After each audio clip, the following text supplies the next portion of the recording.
right.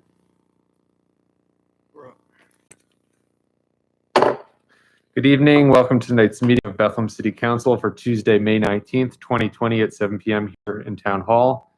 Would all please rise for the Pledge of Allegiance. Pledge allegiance to the flag of the United States of America, and to the republic which stands which is one named nation under God, one nation, indivisible, with indivisible, liberty and justice. liberty and justice for all. Thank you all. The clerk, please call the roll. Mr. Callahan, Present. Mr. Cologne, Present. Ms. Cramsey Smith, Present. Ms. Negron, Present. Mr. Reynolds, Present. Dr. Van Wert, Present.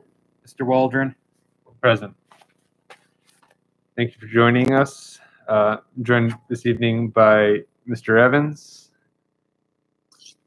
And we have a few names previously signed up for public comment as we transition into that. But seeking approval of the minutes for May 5th first. If there's no comments, the minutes will stand approved. So as we transition to public comment here, we have a couple names signed up previously. So I'm going to call those people on their phone numbers, which I have been provided ahead of time, and they will be allowed 5 minutes to speak on any subject that is not being voted on this evening, and then we'll transition into second public comment. And so if you're watching on YouTube at home, we'll move through those names first, and then I'll open it up to anyone who previously did not sign up ahead of time. And that number to reach us is 610-997-7963, but we'll work through the names first that we have here. And I will start with Harry Antonelli. So I'm going to give him a call here.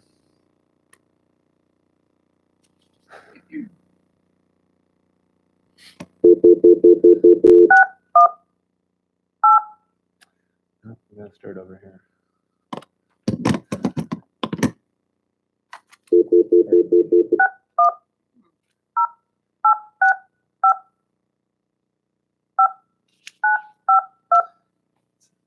Been a few years since I used a phone. One ringy dingy.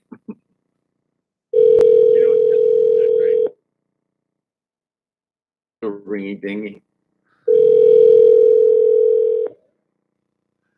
It's 2 strikes, Mr. Callahan. Hello? Good evening. This is Bethlehem City Council calling. Yes. This is President Adam Waldron calling. Is this Okay. Mr. Antonelli? Yes. Good evening, sir. Good evening to you too. We've received notice that you would like to speak on an issue in your neighborhood. Is that correct?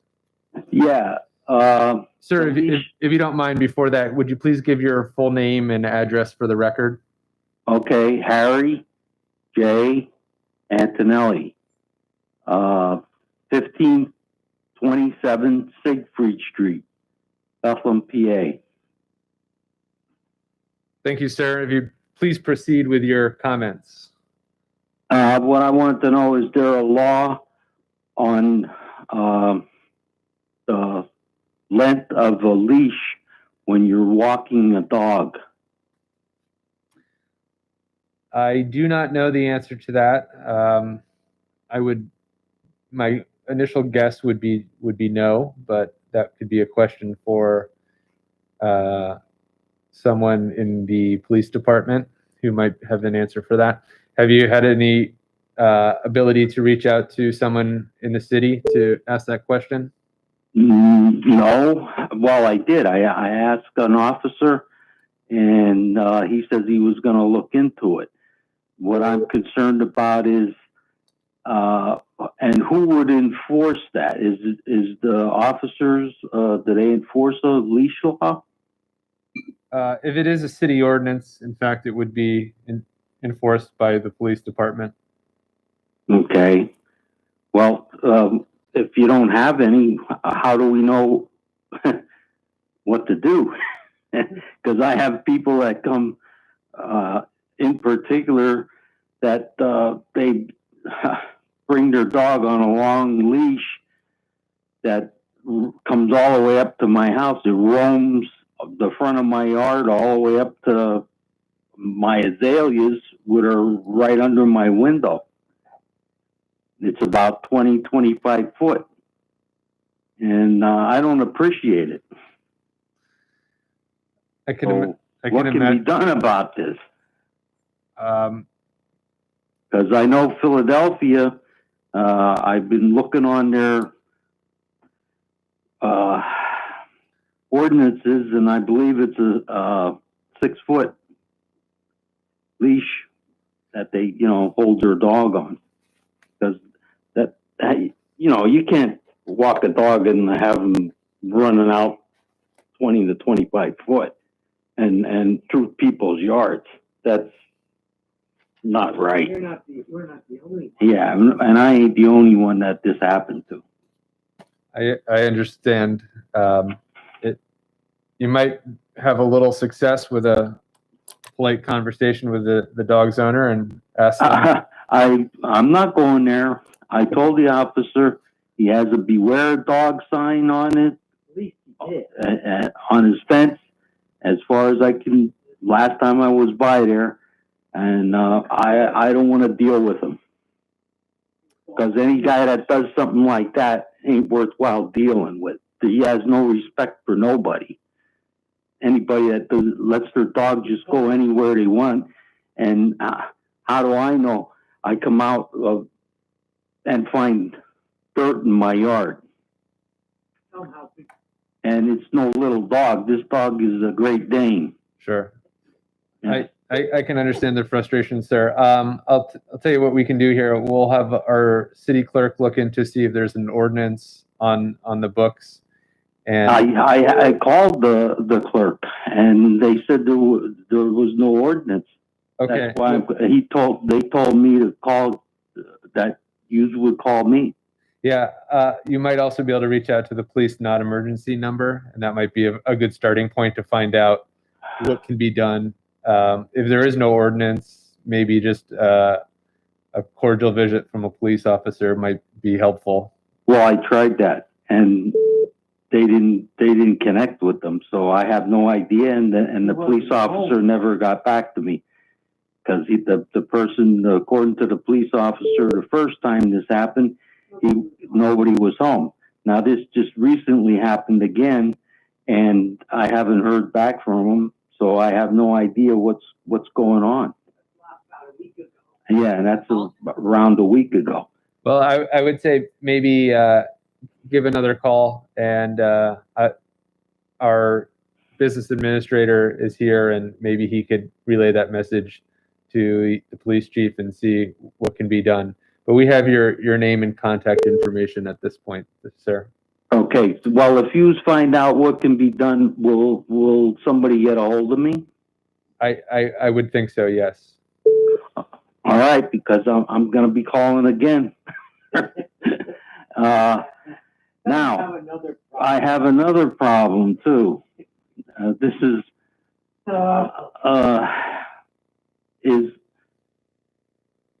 let me see, which one would that be? Is there a law for riding bicycles on the sidewalk? Like 6 kids that ride up and down the sidewalk. I don't know the answer to that. Okay, well, I got a problem there. And is it legal for these kids to ride their bikes on my private driveway and jump over my private blacktop barrier? Or berm, I should say. I have a berm that goes all the way down my blacktop, and it separates my side from my neighbor's side. And I have kids jumping over that. They come down, they go up my driveway and jump over it. And I had a guy hit the kids. This happened during the last summer, and I went and talked to the person that the house where the kid come out of.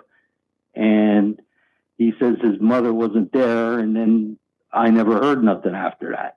He didn't even come down here. He didn't look. He didn't talk. No information from him. Yesterday, he came out of the house, and these kids were running back and forth again with their bikes. The driveway. And the driveway, my neighbor, he's at work in the hospital. He works, and he works 12-hour shifts. And he told us to keep an eye on his house. And I told the person, I says, keep your kids off of his driveway. And then this guy blows up and calls me, he says he's a racist. And the reason why he's a racist is because I don't want the kids on the sidewalk. I didn't say nothing. This guy's something else. I didn't say nothing about a sidewalk. I says off the driveway. And this is what I get. I get this guy blowing up and telling me stuff. I can't deal with him. It's none of your business. Yeah, it's none of my business, because that sidewalk or driveway or whatever is none of my business. Well, it is my business because my neighbor told me to look at it and watch it and watch his place. And then to top it off, then he comes down and he goes over my, And they do it for and spite. they do it for spite. They came back the next day and did it again. Did it again. And did it again. All day long. All day long they'll Nobody pull this. watches these. And nobody keeps, you can hear my wife in the background. She'll talk to you. If you want her on the phone, she'd be glad to talk to you. Nobody. And nobody's taking care of these kids.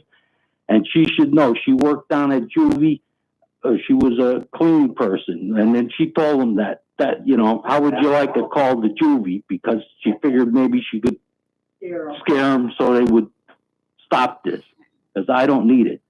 And I'd like to know if there's an ordinance on that, going up the driveway. And that's my complaint. President, can I get some input on this? No, Have thank some you. knowledge I, to what he's speaking to? Mr. Antonelli, I Yeah. would say that this is probably in that same department as the leash length. I would imagine that those two conversations are very similar and there's a lot of overlap there. So that phone call to the police non-emergency number, both of these issues would be most germane for them. Here at City Council, there's very little that we can do as a legislative body in our part-time role to try to correct these individual problems. And I think if you reach out to the police department's non-emergency number, you'll have the most success starting a conversation and maybe having an officer come out and have a talk with you. Oh, or I talk with your did. I neighbor. had the officer come out with the dog. I have a I understand, sir. We and video of the dog. okay, and I would pass that along to the police department. They're the ones who are going to be able to take action. Us at City Council, unfortunately, there's very little that we can do to help you, but we can point you in that right direction of reaching out to the police department, as they are the ones who enforce the city ordinances. Okay. All right. Thank you for your time this evening, sir. Good luck. Yep.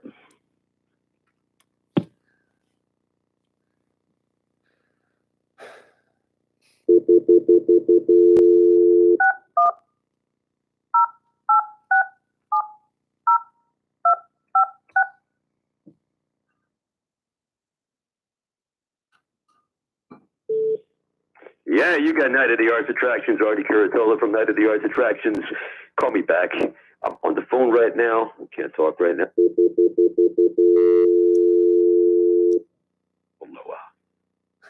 Start recording it. I'm trying to get in touch with Mr. Caratola here, as he has called 6 times since we've been on the line. So, The incoming number was 61086670256. here we go.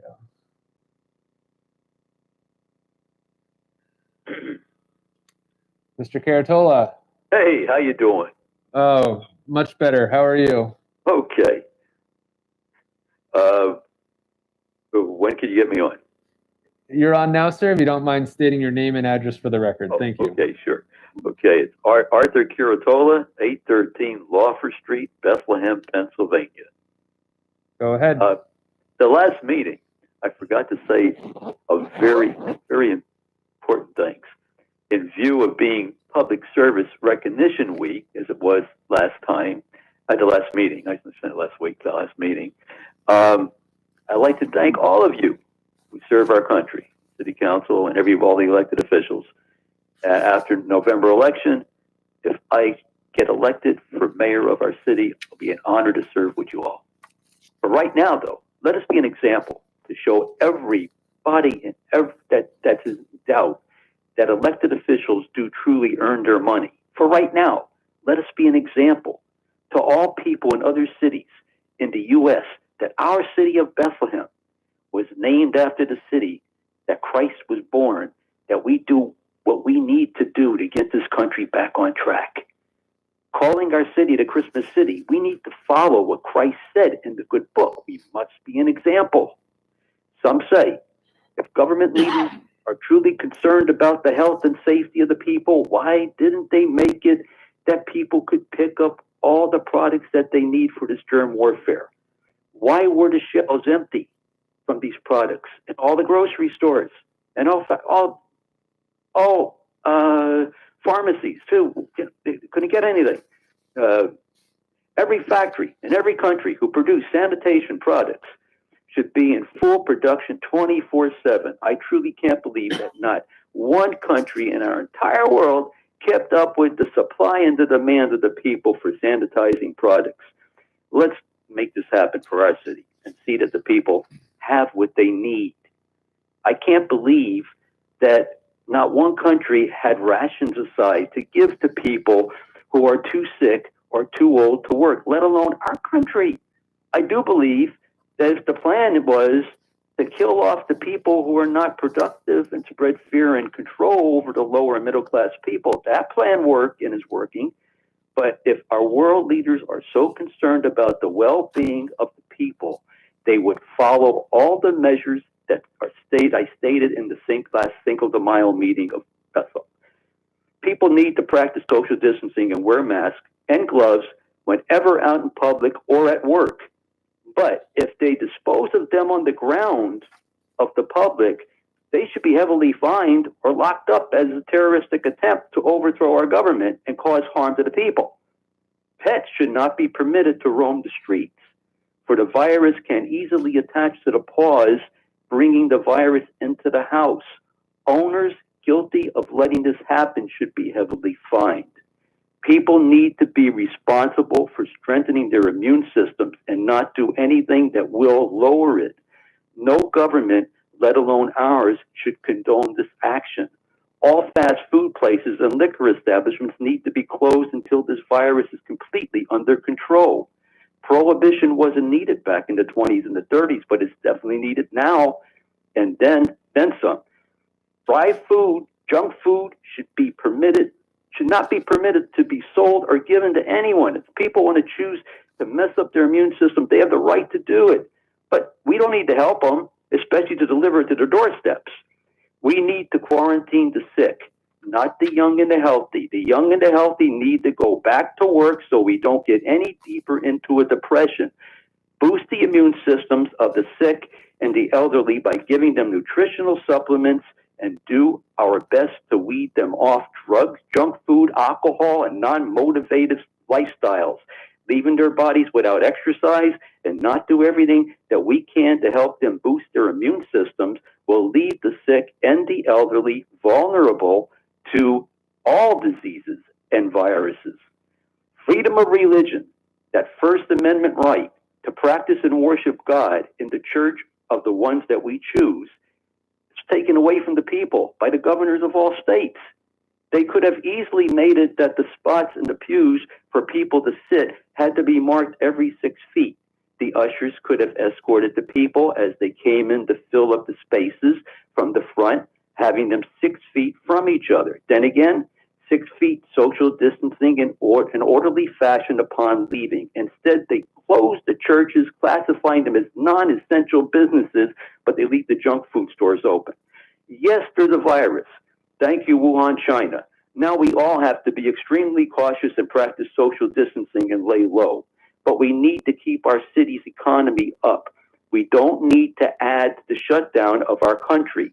It will only push up the stress factors of the people, which will lower their immune system, which will heighten the chances to catch the coronavirus, which will place our country in a low state of health and give a higher amount of ammo to those who want to bring down our president. I'm getting dizzy. My stomach's getting queasy. This is one crazy roller coaster ride.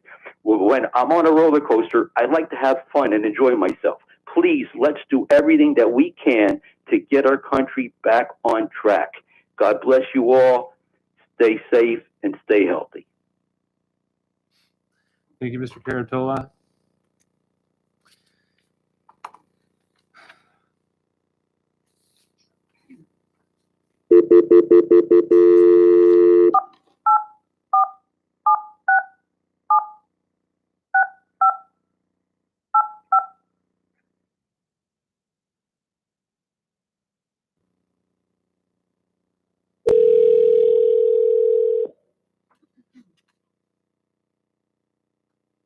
Hello.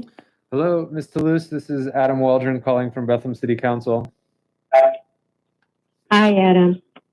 Can you hear me? Yes, we can hear you fine, and all of council can hear you, and your comments are being broadcast on YouTube. So if you'd like to, please give your name and address and your remarks. Okay, thank you. My name is Mary Toulouse. I live at 1528 West Market Street. I'm speaking tonight as a resident, president of the Mount Airy Neighborhood Association, and the co-manager of the Bethlehem Rose Garden Farmers Market. And I'm calling tonight to speak to your vote on the permit for the Rose Garden Farmers Market. And I know many of the council members have been to the market in past years. As a neighborhood association and sponsor of the market, MANA has worked to connect families and residents by providing a community venue for folks to get together while they shop for fresh, local produced food.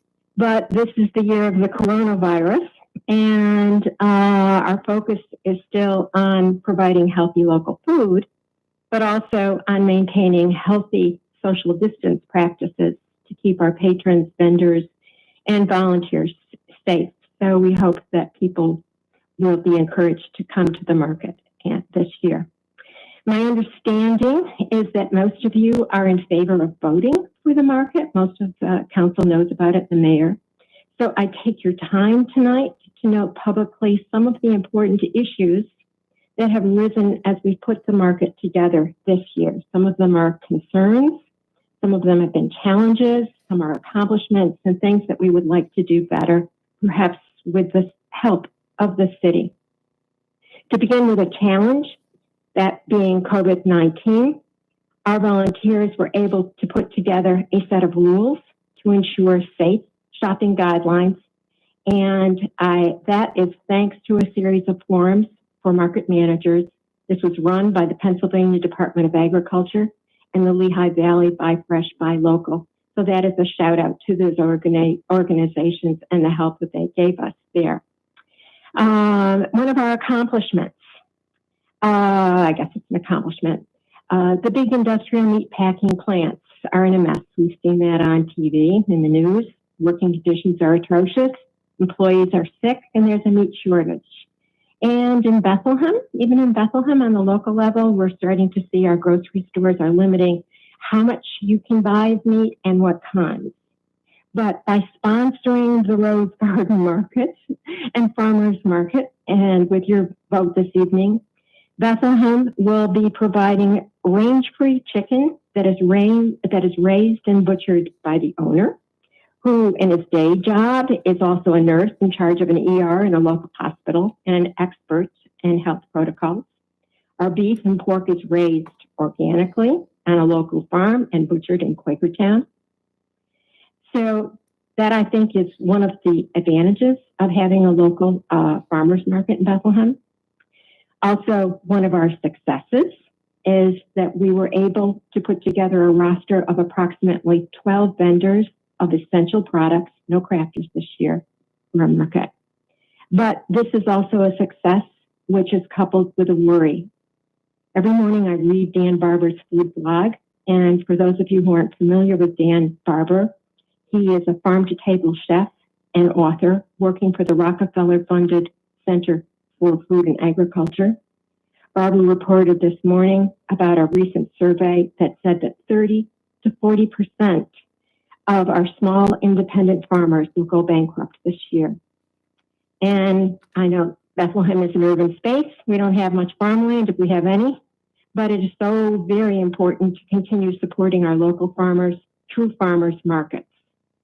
And indeed, relating this problem to the Rose Garden market this year, some of the farmers that we contacted this year to be vendors either had stopped farming completely or were on the brink of stopping. So it is a local problem as well as a national problem. We've had a partial success. This morning I had a call from an egg farmer this morning, and quite upsetting. He and his neighbor have eggs. We've actually had a couple of calls like this over the last couple of months.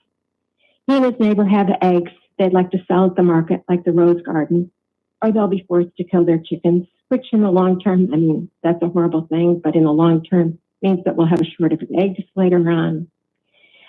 We've also had some inquiries from local restaurants, and we hope to be able to accommodate some of these problems. But these are signs of a disruption in the food supply chain. And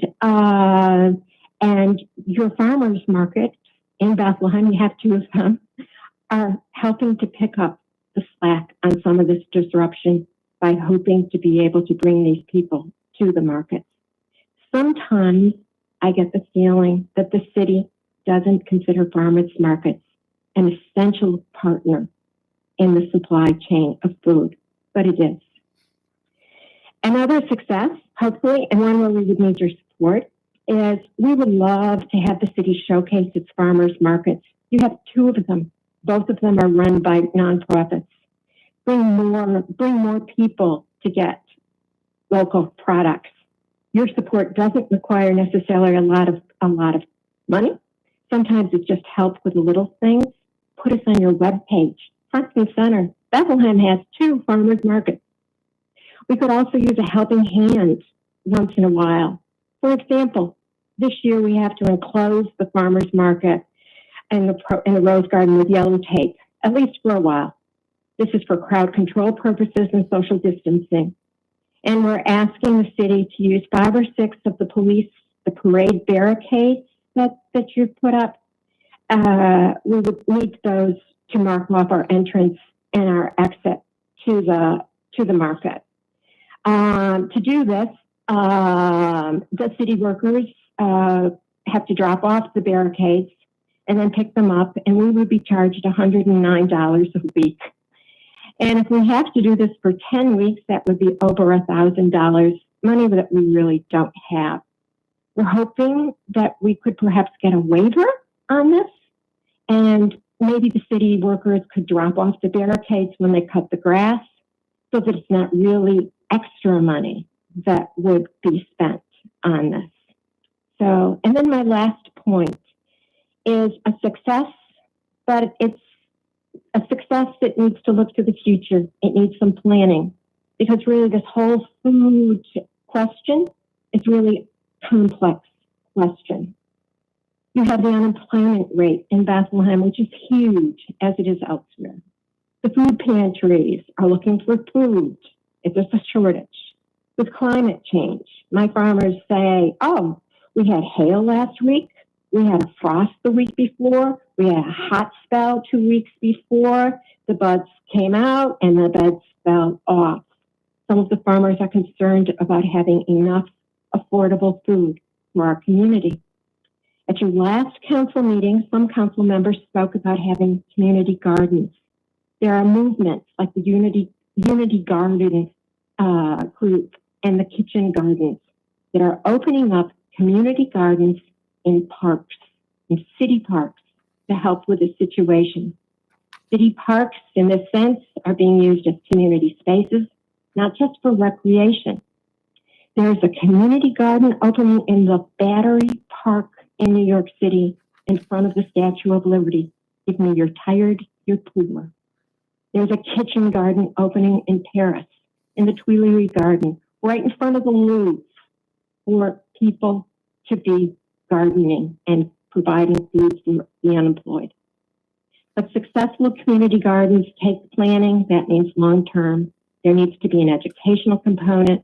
People need to relearn how to grow food. Somebody needs to teach them. Somebody needs to plan for this. And in the long term, perhaps this could be part, I hope that this could be part of one of your action groups, perhaps maybe part of the Bethlehem Environmental Advisory Committee. I don't know.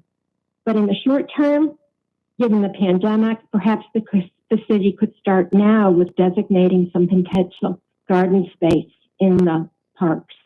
Send out some RFPs to community groups to get them to help starting to get some plantings, and maybe the city could provide some training or get something through the Pennsylvania Department of Agriculture.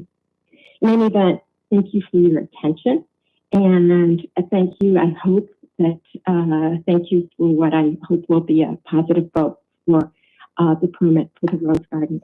Thank you. Thank you for your comments, Ms. Toulouse. Mm-hmm.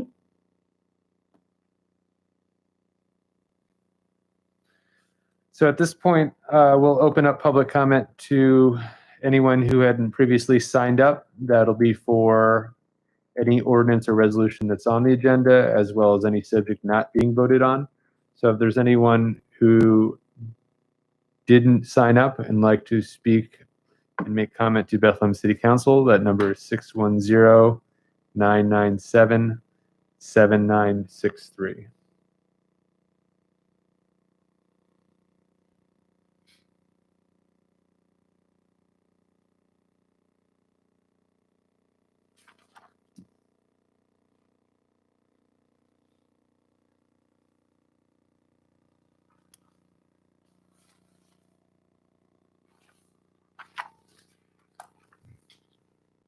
This will be your last opportunity to make comment to Bethlehem City Council.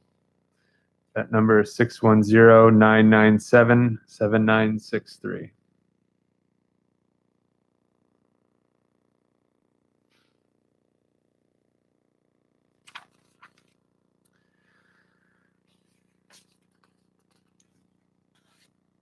We will continue with our agenda this evening. Is there any old business for members of council? Moving to communications, communications 6A. A memorandum from Michael Alcall, Director of Public Works, recommending a contract with CMR Construction for work related to the 2020 catch basin removal and replacement project. Term of the contract is 60 days. The cost is $92,245, and there are no renewals.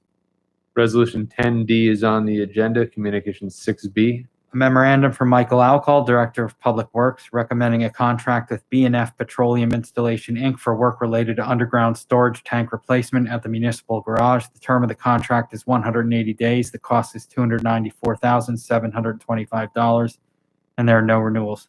Resolution 10E is on the agenda, communications 6C. A letter from Norris McLaughlin, PA, a law firm representing Wilbur Restaurant LLC, requesting approval for an intermunicipal liquor license transfer of retail restaurant liquor license number R18906 from Sagra Bistro LLC, formerly licensed at 620 Main Street, Hellertown, Northampton County, Pennsylvania, as transferor, to Wilbur Restaurant LLC as transferee for a new licensed premises located at 202 Wyandotte Street, Bethlehem, PA.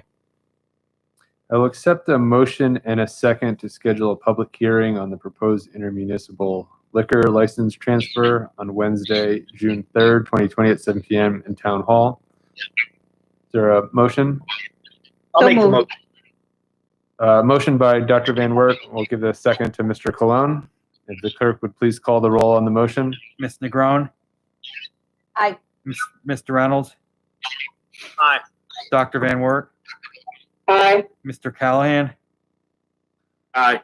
Mr. Cologne? Aye. Ms. Cramsey Smith,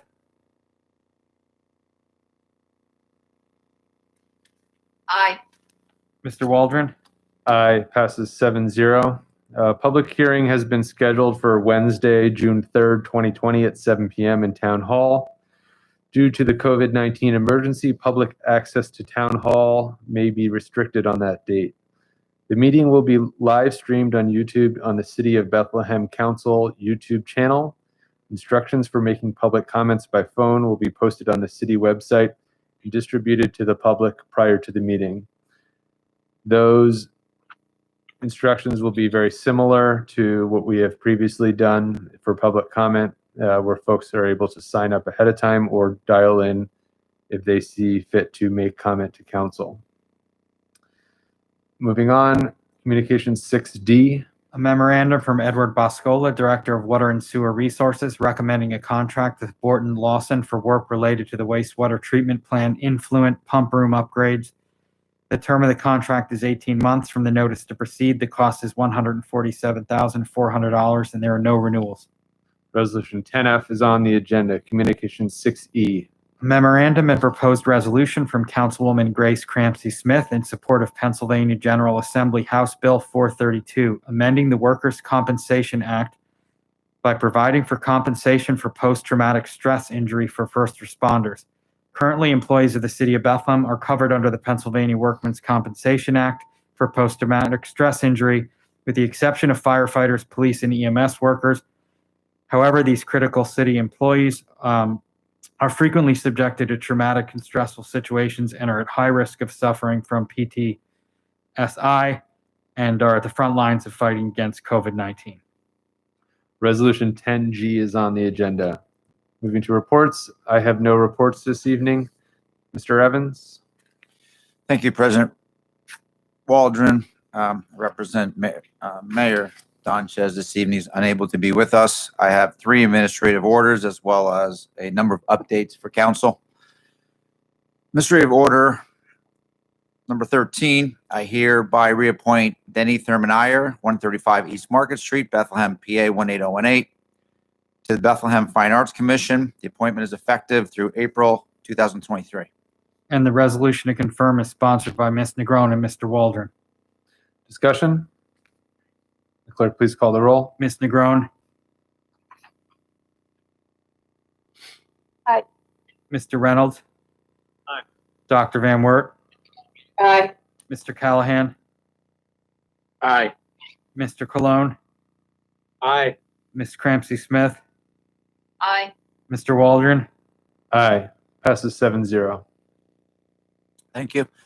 Administrative order number 14, I hereby reappoint Clinton B. Walker, 123 East Church Street, Bethlehem, PA 18018, to the Bethlehem Fine Arts Commission. The appointment is effective through April 2023. Discussion? And the resolution to confirm is sponsored by Ms. Negron and Mr. Waldron. Discussion? The clerk, please call the roll. Ms. Negron. Aye. Mr. Reynolds. Aye. Dr. Van Wert. Aye. Mr. Callahan. Aye. Mr. Cologne. Aye. Ms. Cramsey Smith. Aye. Mr. Waldron. Aye. Passes 7-0. Thank you. Administrative order number 15, I hereby reappoint A. Craig Evans, no relation, 464 Montclair Avenue, Bethlehem, PA 18015, to the Historic Conservation Commission, South Bethlehem and Mount Airy. This appointment is effective through April 2023. And the resolution to confirm is sponsored by Ms. Negron and Mr. Waldron. Discussion? Clerk, please call the roll. Ms. Negron. Aye. Mr. Reynolds. Aye. Dr. Van Wert. Aye. Mr. Callahan. Aye. Mr. Cologne. Aye. Ms. Cramsey Smith. Aye. Mr. Waldron. Aye. Passes 7-0. Anything else, Mr. Evans? Yes, thank you, Mr. Waldron. I do have a couple of announcements and updates for the council this evening. Number one, this morning, the mayor issued a press release regarding summer programming. Most of you, or if not all of you, may have seen that by this time. We have been in touch with our neighboring cities with the idea we want to be as consistent as possible with summer recreational decisions. The decisions include, of course, Closing the pools. Construction of Memorial Pool was on schedule. Construction was shut down.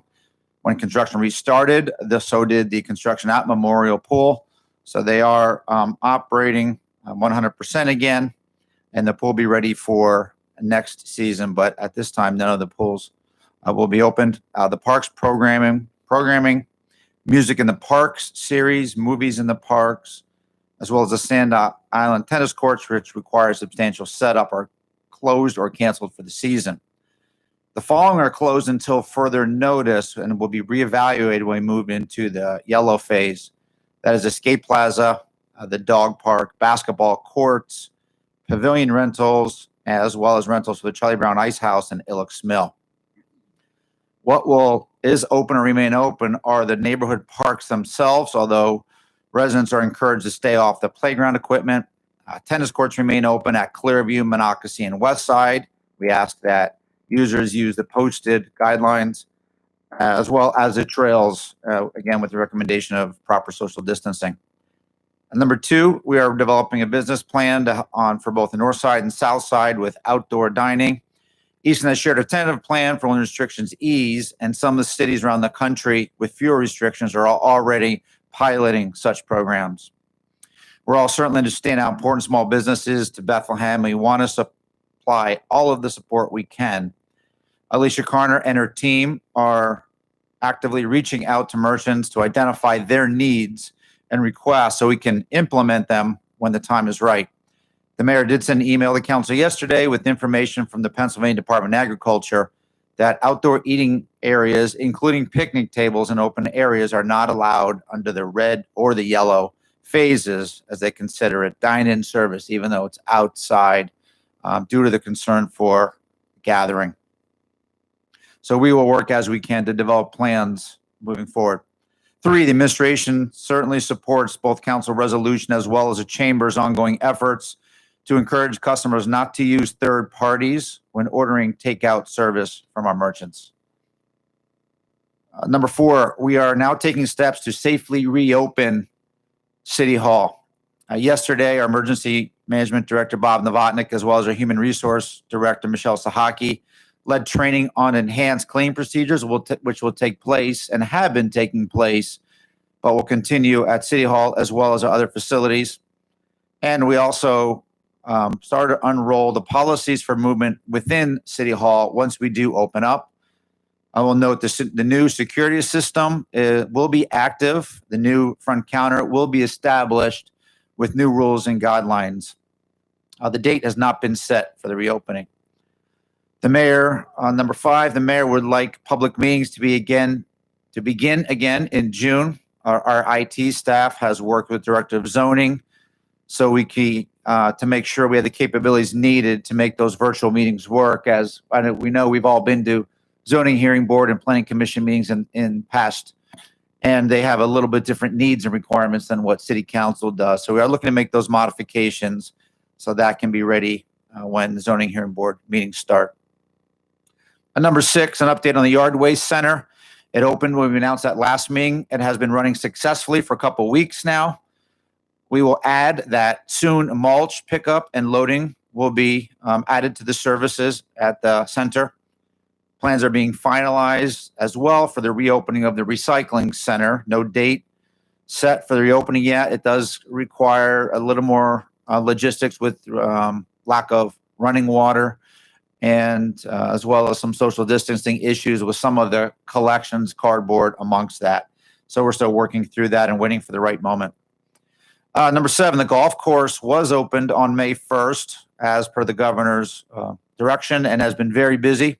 They are fully equipped and supplied to operate and are following all requirements from the state. In order to run safely and efficiently, the check-in area has been moved to the shed down in front of the cart barn.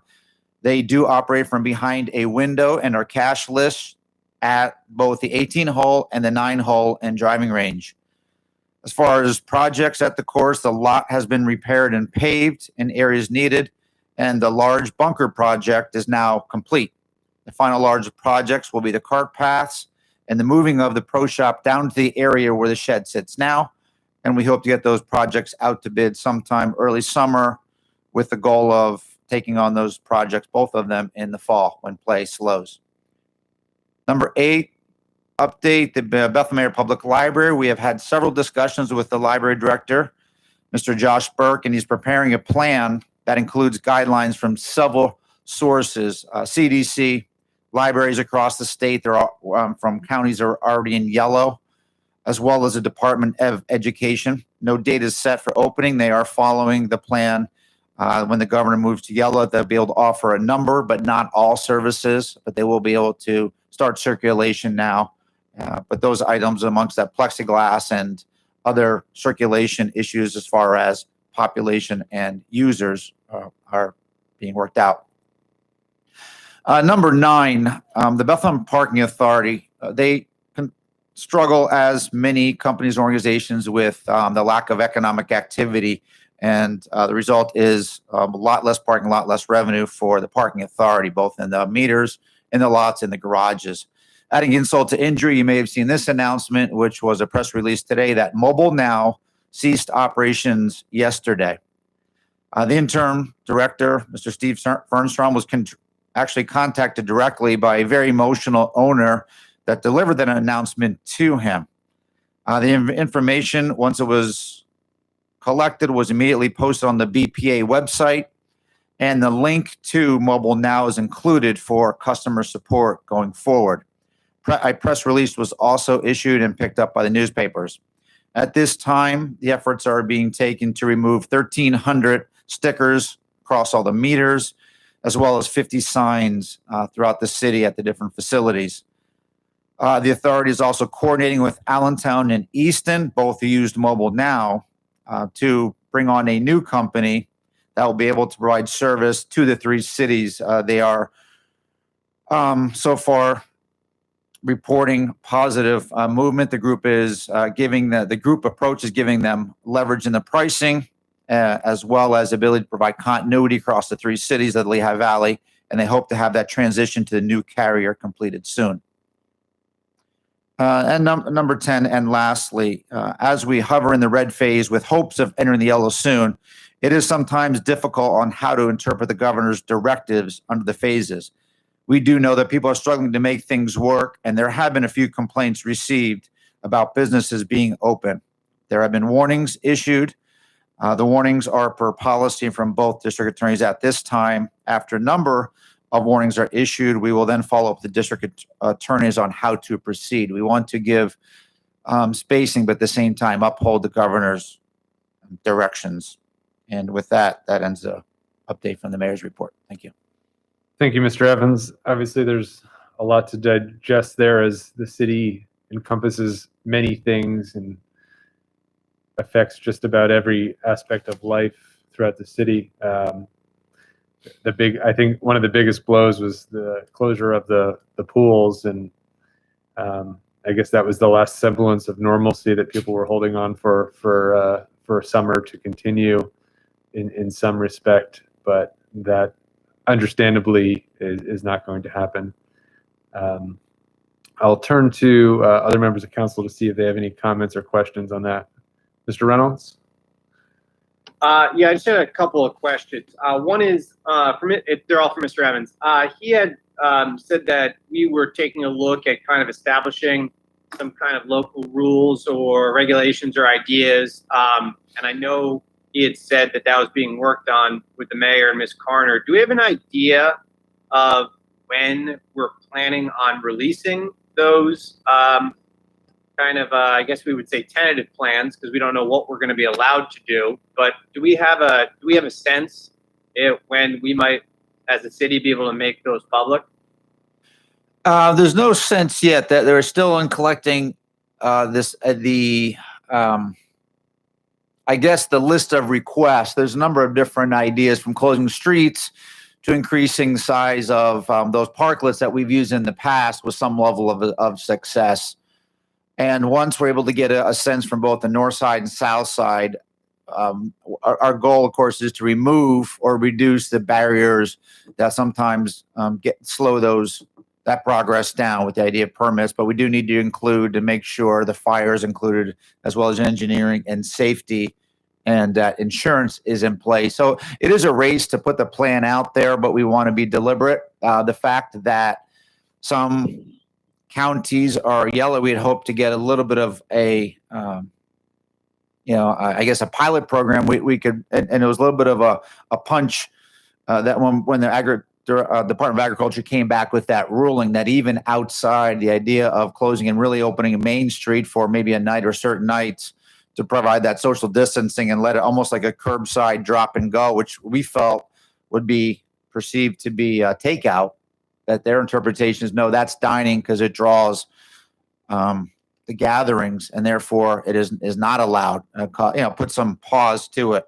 But I guess the goal would be to next time we're talking, if not before that we talk to council, we have something more formalized that we can talk about. But it's certainly a moving target on what's allowed, what can be done. We thought that particular plan I just spoke of could even be put together under their phase red, and when the states is not in a red or yellow, but wait until a green, it caused that pause. But the plan is moving forward. Alicia has her team working on it. There are a number of, as I've gone over, initiatives, and this is certainly a big one, in play, as well as delivering other types of support with some of the funding opportunities are starting to come in and be made available to the city in terms of federal support through grants. So we're trying to balance that and move forward multiple plans at the same time. I think that it's important that as soon as we're able to kind of get those ideas out there that we do, even if we say that they are tentative or we're not sure what's going to happen, because I think that there's one thing we've seen is that, the state moves through these phases at not necessarily in any type of like consistent manner. So I think that there's certainly, and everything you said absolutely makes sense, that we need to check with, everything having to do with public safety and engineering and traffic and everything. But I do think that if we could get our own local kind of ideas, rules, regulations out there before we switch any phases, it'll make it easier on businesses, it'll make it easier on the city, rather than, us waiting for the phases to switch.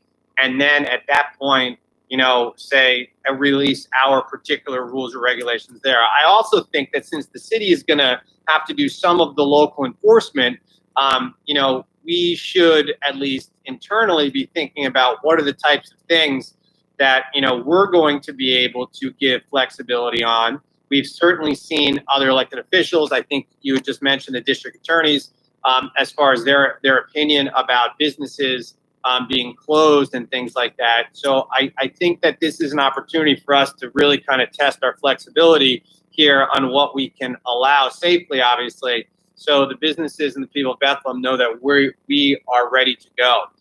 The other thing is we've also seen that not everything goes through in these phases. I mean, today he had Wolf released the directive having to do with real estate, which wasn't necessarily connected to any switch in phase for anybody. I think last week, the week before, he did so with dentists as well. So I think that we need to obviously be ready for those type of things to switch, even if the phases don't necessarily switch. And then the last thing I guess I would say about this is I would also encourage us to take a look at, and I obviously understand why we would look at our, kind of downtown business districts on the north side and the south side. But I think a lot of businesses are going to be looking for what can they do with their restaurant, or what can they do with their place of business that aren't in those areas. So I do just want to, I do hope that, when we do come up with some of those ideas, that we're including them citywide, just to make sure we include everybody as much as possible. Thank you. Thank you, Mr. Reynolds. Mr. Callahan? Thank you. I sent a memo last week to the governor, and I tried to outline some of the things that a couple of the restaurant owners and business owners on Main Street had talked to me about. My main concern is that there's some of the most successful businesses that we've seen in the downtown historic area and on the south side. I spoke to several of the owners, and they're basically telling me that they are at, lights end on their businesses. They're really struggling, and they're not sure they're going to make it much longer if this continues. Everybody wants a safety. We want to do what's right in a safe manner to make sure that this virus is dealt with properly. But also, I think if you're looking at some of the issues that are involved with this, I think in the last paragraph of the letter to the governor, I mentioned that the Home Depots, the Targets of the world are open, and we're already allowing the restaurants to have curbside takeout. And I think there is a way. If I spoke to the mayor, I sent the letter to the governor early last week, and I spoke to the mayor late last week about possibly coming up with some ideas about opening up the roads or closing up the roads to only one-way traffic, allowing more tables and in areas of more spatial awareness for these restaurants and also the retail stores to have more areas for people to sit down. And I think there's a way we can do it. I mean, if you look at the facts now, the restaurants are coming out to the curbside with the to-go containers of the food, and they're allowed to sell a drink now. And I think there's a way that if they're using paper napkins and plastic spoons and forks that are not going to be reused again, and they're all sitting at a table, I think there's a way that we could possibly do it in a safe manner, that the only people that are allowed at the same table are family members that live under the same roof. Otherwise, they have to be at another table, which has to be a minimum 6 to 8 feet away. And I think that's a way that, I mean, they're trying. They all realize that this virus might come back in the fall, and I think what they're trying to do is get things going a little bit with the warm weather and people outside, eating, get their sales up a little bit so they can try to survive this. For if it does come back in the fall and there's another peak or spike, they might be able to survive that. And so I as Mr. Reynolds said, I encourage the mayor and Mr. Evans and Alicia Carner, to talk to the business owners downtown and let's come up with a plan, because these businesses are really, really struggling. And I think there's a way we could probably do it in a safe manner. I mean, as far as the bathrooms are concerned, the Home Depots have their bathrooms open. So do the Lowe's. So do the Targets of the world. And people are going in the restaurants there. In the restrooms there, and they have employees that are washing down, the stalls and the handles and the doorknobs and things like that. And if they can do it, I'm sure the restaurants can do it. So I would encourage everybody to, if we could, come up with some type of plan from the administration on how we can move forward, I would totally support it. So. The other thing was on Mr. Evans on the waste center.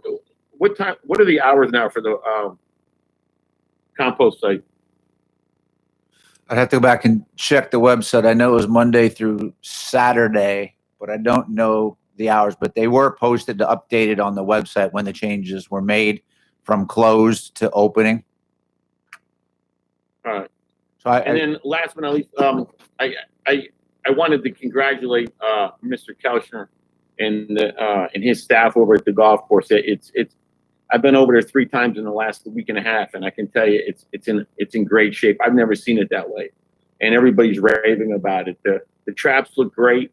The fairways, all the trees that were cut down and trimmed up, getting rid of all the dead trees. I mean, there was a lot of work in there, and it's definitely showing. And I really can't wait to the fall, to see what it looks like with the cart pass and the remaining, parts of the project that need to be done. So I didn't want to let the meeting go by without thanking him and his staff for all the work they've done.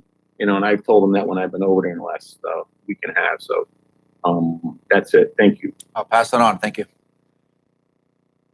Thank you, Mr. Callahan. Are there any other questions or comments for Mr. Evans from members of council? Moving on with our agenda, we have no ordinances up for vote this evening. On to resolutions. Resolution 10A. Be it resolved by the council of the city of Bethlehem that the mayor and the controller and or such other city officials as deemed appropriate are hereby authorized to execute a use permit agreement with Mount Airy Neighborhood Association for the West Side Farmers Market. The resolution is sponsored by Mr. Groen and Mr. Waldron. Discussion? Ms. Negron? Yes, thank you, President Waldron. I just want to make a note. I don't know how many of you remember in 2011 when Art Squares opened their art center in the South Side, Steel Stack. They that year, 2011, they had a farmers market. I remember because I was working there. So it was over the parking lot. So it was over blacktop. That at that point it was very hot, brand new blacktop, and yet they it took a lot of time, a lot of energy, a lot of staff working, putting all that together. It was a beautiful, farmers market, but it was really hard. It took a lot of money, a lot of time from all from security to set up, you name it. Like I said, I was working there, so I was part of it. The following year, it wasn't as much. It was hard to bring farmers back. It was very challenging to get people there for many different reasons. So they stopped doing it. And, I don't blame them for it. But I'm making this point because they are an organization that are very well and stable and have done great parties and gathering and festivals. Yet they couldn't put through the farmers market. And I give a lot of credit to Mana and Mr. Luz and the group that has been organizing this for a few years voluntarily. They don't get paid. Nobody gets paid to do this over there, and they're doing a great job.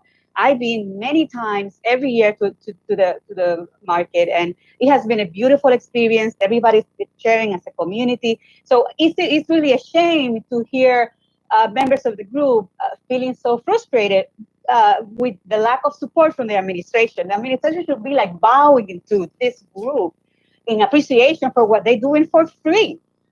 It's an asset to our city, to the entire city. And nobody's getting paid to do this in terms of the organization of this event. So I really hope that the city, hearing that in order to put a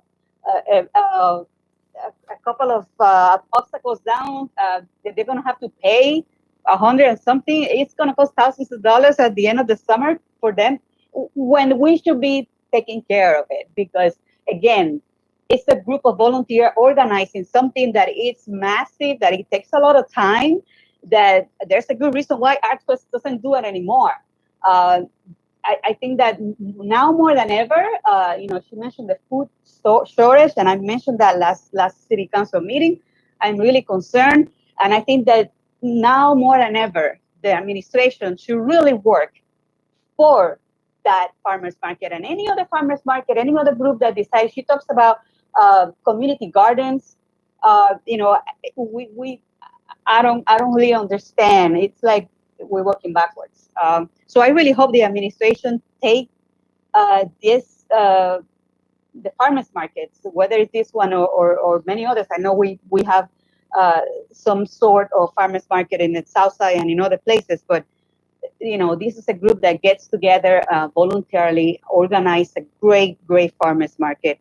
And I really hope the administration takes a look at what they're doing in a different way, as a service and as something that they should be supported. They should be put it in the website. They should be put it in the newsletter. I mean, it's a big asset, and not just Mana, not just the West Side, but the South Side and any other group that decides to do any community garden or farmers market. Now more than ever, I really hope the administrations change the attitude and the way that this is being done. It should be seen as they are helping the administration do something that the city should be doing. And instead of being charged for this permit and that insurance and that police officer and the other, I really don't get it. So I really hope the administration takes a closer look at what this group and others are doing and facilitate what they're doing and take a look at it in a different way. And I'm glad, I'm definitely going to support this, and I'm glad they're going to be able to have the farmers market this year. I'm looking forward to being there. Thank you. Thank you, Ms. Negron. Any other comments from members of council? Seeing none, clerk, please call the roll. Ms. Negron? Aye. Mr. Reynolds? Aye. Dr. Van Wert? Aye. Mr. Callahan? Aye. Mr. Cologne? Aye. Ms. Cramsey Smith? Aye. Mr. Waldron? Aye, passes 7-0. Resolution 10B. Be it resolved that the Council of the City of Bethlehem, Northampton County, Pennsylvania, in accordance with the Municipal Records Manual, hereby authorizes the disposition of fire department public records as stated in attachment A to the resolution. The resolution is sponsored by Ms. Negron and Mr. Waldron. Discussion? Clerk, please call the roll. Ms. Negron? Aye. Mr. Reynolds? Aye. Dr. Van Wert? Aye. Mr. Callahan? Aye. Mr. Cologne? Aye. Ms. Cramsey Smith? Aye. Mr. Waldron? Aye, passes 7-0. Resolution 10C. Be it resolved by the Council of the City of Bethlehem that the mayor and the controller and or such other city officials as deemed appropriate are hereby authorized to execute use permit agreements and other necessary documents with the following youth athletic associations: Lehigh Little League, North Bethlehem Little League, Northwest Youth Athletic Little League. The resolution is sponsored by Ms. Negron and Mr. Waldron. Discussion? The clerk, please call the roll. Ms. Negron? Aye. Mr. Reynolds? Aye. Dr. Van Wert? Aye. Mr. Callahan? Aye. Mr. Cologne? Aye. Ms. Cramsey Smith? Aye. Mr. Waldron? Aye, passes 7-0. Resolution 10D. Be it resolved by the Council of the City of Bethlehem that the mayor and the controller and or such other city officials as deemed appropriate are hereby authorized to execute an agreement with CMR Construction for catch basin removal and replacement. The resolution is sponsored by Ms. Negron and Mr. Waldron. Discussion? Clerk, please call the roll. Ms. Negron? Aye. Mr. Reynolds? Aye. Dr. Van Wert? Aye. Mr. Callahan? Aye. Mr. Cologne? Aye. Ms. Cramsey Smith? Aye. Mr. Waldron? Aye, passes 7-0. Resolution 10E. Be it resolved by the Council of the City of Bethlehem that the mayor and the controller and or such other city officials as deemed appropriate are hereby authorized to execute an agreement with B&F Petroleum Installation, Inc. for underground storage tank replacement at the municipal garage. The resolution is sponsored by Ms. Negron and Mr. Waldron. Discussion? The clerk, please call the roll. Ms. Negron? Aye. Mr. Reynolds? Aye. Dr. Van Wert? Aye. Mr. Callahan? Aye. Mr. Cologne?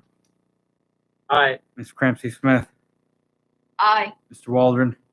Aye, passes 7-0. Resolution 10F. Be it resolved by the Council of the City of Bethlehem that the mayor and the controller and or such other city officials as deemed appropriate are hereby authorized to execute an agreement with Borton Lawson for wastewater treatment plant west influent pump room upgrades.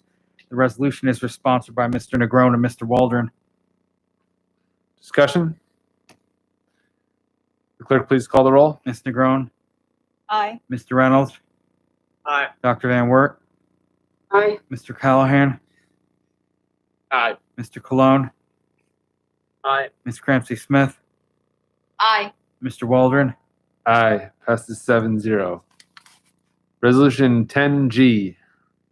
Now, therefore, be it resolved that Bethlehem City Council stands with the city's first responders by supporting Pennsylvania House Bill 432 and subsequent amendments. Be it further resolved that the Bethlehem City Council expresses gratitude to our state representative Gene McNeil for having become a co-sponsor of House Bill 432. Be it further resolved that a copy of this resolution shall be forwarded to State Senator Lisa Boscola and Representatives Gene McNeil and Steve Samuelson. The resolution is sponsored by Ms. Cramsey Smith and Ms. Negron. Ms. Cramsey Smith? I'd just like to read some memos of support for the resolution. The first is from Mark DeLuzio, Police Chief. He says, I endorse your resolution to support House Bill 432 totally. This House bill is long overdue. Police and first responder suicide rates are way above the national average. We lose more police officers to suicide and mental health issues than we do for line of duty deaths every year. We expect our first responders to perform the best possible service all the time under some very stressful and horrific conditions.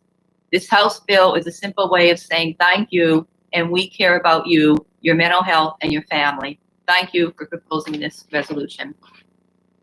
The second is from William Adello, president of the FOP Star Lodge number 20. The FOP Lodge number 20, representing the men and women of the City of Bethlehem Police Department, humbly requests your support for Pennsylvania General Assembly House Bill 432, amending the Workers' Comp Act by providing for compensation for post-traumatic stress injury for first responders. Our officers experience repeated traumatic events while performing their duties and protecting our great city. Physical injuries can be observed and treated, but issues resulting from traumatic events go undiagnosed. As we continually try to improve our service to the community, it is imperative we recognize the impact this service has on first responders. FOP Star Lodge number 20 would like to thank the members of council for their continued support. And finally, we have a memo from Bernie Smirchko, who is the secretary of the Bethlehem Firefighters Union Local 735. Dear Bethlehem City Council, with May being so important to the awareness of mental health throughout our nation, we adamantly entrust that this bill will help those who dedicate their lives to helping others. On behalf of Bethlehem Firefighters Local 735, we fully support Council's resolution supporting House Bill 432, amending the Workers' Comp Act by providing for compensation for post-traumatic stress injury for first responders. As indicated, May is Mental Health Awareness Month, so I think it's very timely that we propose this amendment. Research has shown that the rate of post-traumatic stress injury among first responders may be between 15 and 30%. Thus, this amendment is imperative to protecting our first responders. Covering the City of Bethlehem first responders for PTSD under the Pennsylvania Workers' Compensation Act will help prevent first responder suicide and other adverse health outcomes. Moreover, providing our first responders with coverage for PTSI makes good financial sense for the city. I would ask members of council to please consider the attached resolution at this meeting, and I note and give thanks to our own state rep, Jeannie McNeil, who is a co-sponsor of this legislation. Thank you. Thank you, Ms. Ramsey Smith. Any other comments from members of council? Clerk, please call the roll. Ms. Negron? Aye. Mr. Reynolds? Aye. Dr. Van Wert? Aye. Mr. Callahan? Aye. Mr. Cologne? Aye. Ms. Cramsey Smith? Aye. Mr. Waldron? Aye, passes 7-0. New business. We need to reschedule the first meeting of council in June from Tuesday, June 2nd, 2020, due to the primary election. We'll be moving it to Wednesday, June 3rd. I will ask for a motion in a second to reschedule Tuesday, June 2nd, 2020 City Council meeting to Wednesday, June 3rd, due to the primary election. So moved. Motion by Mr. Callahan, Second. second by Mr. Cologne. The clerk would please call the roll on the motion. Ms. Negron? Aye. Mr. Reynolds? Aye. Dr. Van Wert? Aye. Mr. Callahan? Aye. Mr. Cologne? Aye. Ms. Cramsey Smith? Aye. Mr. Waldron? Aye, passes 7-0. The Tuesday, June 2nd City Council meeting has been rescheduled to Wednesday, June 3rd, 7 p.m. in Town Hall. Due to the COVID-19 emergency, public access to Town Hall may be restricted on that date. The meeting will continue to be live streamed on YouTube. Instructions for making public comment by phone will be posted on the city website. This is our plan to keep continuing these remote meetings indefinitely at this point until we have a better indication of what this virus will roll out. it's our decision, at least in the city council clerk office, to have our rotunda closed to the public for as long as City Hall is closed. So barring that, if there's a move from the administration to reopen City Hall, that might be the time that we reopen the rotunda. But our YouTube stream will always be going, as that's the new norm. And we will still be allowing for comments both in person when that time comes that we reopen. If folks aren't feeling comfortable to do that, we'll still allow for comments to be called in a time frame that is still up in the air. So we really don't have an idea of when this new meeting schedule will change, but this is our new normal for the next few weeks and months at least. Mr. Reynolds, you have an announcement? There will be a finance committee meeting prior to the next city council meeting. So we'll be having a finance committee meeting at 6 p.m. On Wednesday, June 3rd, 2020. The agenda item is proposed amendment to Article 121.12A. And as has been previously stated, due to the COVID-19 emergency, public access to Town Hall may be restricted on the meeting date. The meeting will be live streamed on YouTube on the City of Bethlehem Council YouTube channel. Instructions for making public comments by phone will be posted on the city website prior to the meeting. Thank you, Mr. Reynolds. And do you intend to chair that meeting remotely? I had not thought about it yet. Okay. But I guess I would probably talk to the city clerk about that. Understood. Okay, thank you. Mr. Callahan? Thank you, Mr. President. I would like to, if you could let Robert know and check with Dr. Van Wert and also Councilwoman Negron. I'd like to get the Human Resources and Environment committees scheduled so we can discuss the wage equality ordinance that I had proposed. I think with the amount of unemployment that is sweeping the nation right now, especially the Bethlehem area, I think there's going to be thousands of people that are going to be interviewing probably in the next 4 to 5 months that are going to be looking for new jobs. And I think it's vital that we protect women and minority women in the city of Bethlehem and get this on the books. I would ask if anybody has any committee members have any amendments you'd like to propose to it. I know we had some discussion about it last time. As I said, I had proposed it, and I'm good with the ordinance as it is. And I'm asking you if you have any changes to please forward them to myself or Mr. Bedoni. So thank you. Ms. Negron? Yes, thank you, President Waldron. I just want to mention that in that meeting, part of the discussion was Mr. Spurk was going to do some research to bring some new information. And my support or not was related directly with that piece of it. And I believe Councilwoman Dr. Van Wert also had some ideas of possible changes. So I'm hoping that if we're going to get a date, it's going to be with productive information so we can move forward or not. Thank you. Ms. Cramsey-Smith had indicated she'd like to make a comment, and then Mr. Callahan. Oh, Thank you. okay. Maya, just an FYI, I just wanted to just put it out there that when Mr. Antonelli called, I have experience with the leash law, and that's why I was going to speak to him, because there is a state law on the books, a leash law, where dogs must be on a leash when they're not in their own surroundings. The city has an ordinance, but there is no specifics relative to the length of the leash. So that's just for everyone's knowledge and something that maybe we want to look at in the future. And I will reach out to Mr. Antonelli and speak to him speak to this issue. Thank you, Ms. Cramsey-Smith. Mr. Callahan? Mr. Spurk, do you know what you have to look into? I just want to make sure we don't have any miscommunication on this. No, I'm good. I remember the issues, and I'll be reporting back on that.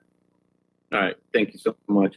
And if any committee members or anybody from council has any ideas, as I said, I had proposed this ordinance. I'd like to get it on the books and I'm good with it as is, and I would prefer some at the committee meeting, next committee meeting, that we either have some new amendments to it or whatever changes anybody would like, or an up or down vote. And I think it's so important that we protect the women of Bethlehem again, that I think we need to get this on the books for the rehiring season that I hope is going to be coming in the next 3 to 4 months. Thank you. I'll contact you, Mr. Callahan, and we'll get some dates together and we'll distribute them. Thank you. Mr. Reynolds? Yeah, just I had one question for or two questions for Mr. Evans that I meant to ask before that I did not. I was just reaching out with the governor announcing the end to the moratorium on real estate work today. Does that mean that we're going to bring back the furloughed employees that we have in the inspections office? Because I think that they were connected to that moratorium. Yes, there were 6 that were furloughed, 4 were inspectors that deal directly with real estate. And as we talked at the time, there's a pent-up demand for transactions already in place, and we've been getting calls.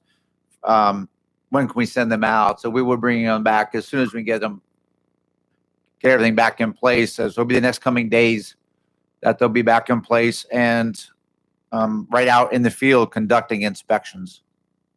That's correct. Thank you. And are we foreseeing, and I know things are changing quickly here, but are we foreseeing any additional furloughs going forward for any city employees in any departments, or do we think we're basically going to kind of keep it where it is? We are. We're bringing those people back. Yeah, we're at the point now we're looking at shuffling, obviously not hiring. We have the hiring freeze, which is has left public works short in some areas. And right now we're looking to patchwork without the ability or with the ability to use any summer help as support if that's not going to happen.